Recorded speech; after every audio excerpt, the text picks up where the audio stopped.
अपर्णा यादव की चालाकी पड़ गई भारी, दुविधा में ना माया मिली न राम। बीजेपी ने अपर्णा की आखिरी उम्मीद को भी तोड़ा। क्या बीजेपी छोड़ देंगी अपर्णा? योगी को राखी बांधती है अपर्णा, फिर भी योगी नहीं आए काम। क्या लौट कर परिवार में जाना पड़ेगा? अखिलेश यादव से माफी मांगनी पड़ेगी। मुलायम सिंह की बहू को बागी होना पड़ गया महंगा। न विधायक की कुर्सी मिली, न विधान पार्षद बन पाई, न उपचुनाव में उतरी, न मेयर बन पाई। एक कहावत तो आपने सुनी ही होगी, हजारों ख्वाहिशें ऐसी कि हर ख्वाहिश पे दम निकले। बहुत निकले मेरे अरमान, लेकिन फिर भी बहुत कम निकले।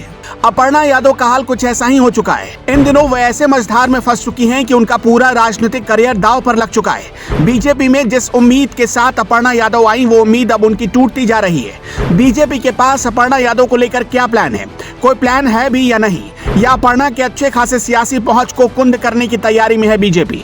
अपर्णा को बीजेपी में आए हुए करीब 1.5 साल होने को है। अभी तक ना तो उन्हें विधायकी का चुनाव लड़ने का मौका मिला, ना ही बैकडोर से उनकी एंट्री करवाई गई, यानी कि विधान पार्षद भी नहीं बनवाया गया। उम्मीद थी कि आजमगढ़ उपचुनाव में बीजेपी उतारेगी, लेकिन ऐसा भी नहीं हुआ। फिर उम्मीद थी कि कम से कम मुलायम सिंह यादव के जाने के बाद मैनपुरी उपचुनाव में उतरेंगी, लेकिन तब वो परिवार के सदस्य की भूमिका निभाने में रह गई। और अब बीजेपी ने मेयर के चुनाव में भी उन्हें मौका नहीं दिया।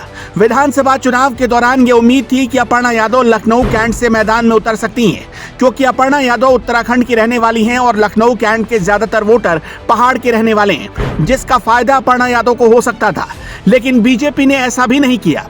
विधानसभा चुनाव में लखनऊ कैंट से बीजेपी ने ब्रजेश पाठक को मैदान में उतार दिया था।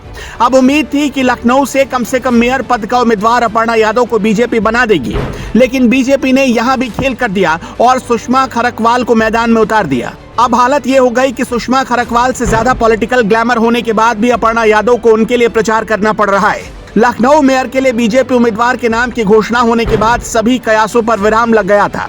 चुनाव के समय सिर्फ चर्चाओं तक सीमित रह जाने वाली अपर्णा यादव ने कहा कि जब 6 मंत्री छोड़कर चले गए थे, उस वक्त बीजेपी ज्वाइन की थी। अब अपर्णा यादव कह रही हैं कि बीजेपी लीडरशिप उनके बारे में जरूर सोचेगा और उन्हें इस बात का यकीन भी है।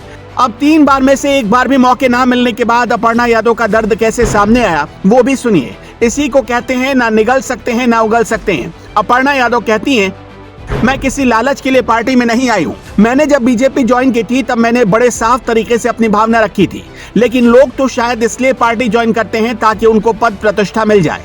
ये सभी लोग जानते हैं कि अपर्णा यादव में इतना दम है कि जब 6 मंत्री बीजेपी को छोड़कर जा रहे थे तब उन्होंने पार्टी ज्वाइन की थी। मैंने बीजेपी ज्वाइन करके किस तरह के परसेप्शन का नाम चेंज किया, इस बात की सभी लोगों को समझ है। मैं कार्यकर्ता के लिए काम कर रही हूँ। मेरी एक नैतिक जिम्मेदारी बनती है, क्योंकि मैंने राष्ट्रवाद के लिए पार्टी ज्वाइन की। इसी को कहते हैं दुविधा में दो गए, माया मिली न राम। जब नेताओं के पार्टी बदलने की सुनामी चल रही थी, उस वक्त शायद अपर्णा यादव को लगा कि बहती गंगा में अपनी नैया पार लग जाएगी, लेकिन बीजेपी की चाल में उनकी नैया बीच मझधार में फंस चुकी है। और अब जिस तरह के हालात बन गए हैं, वो कम से कम इसी ओर इशारा करते हैं कि अपर्णा यादव बीजेपी के लिए सिर्फ चर्चा का मोहरा बनकर रह जाएंगी। ब्यूरो रिपोर्ट, जेवर 24।